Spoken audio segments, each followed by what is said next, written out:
బాల్యమందున జ్ఞానంలో అల్లరి చిల్లర చేష్టల చేయుచు వంట బట్టని చదువులతో మూఢత్వమున మునిగిపోయినా ఏమి ఫలం లేదు జ్ఞానం ఏమి అందుకోదు.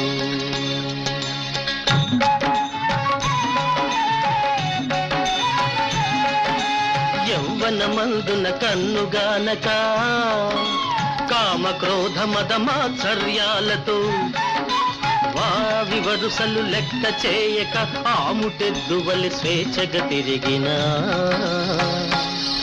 ఏమి ఫలం లేదు జ్ఞానం ఏమి అందుకోదు. కోడలు కొట్ట కూతురు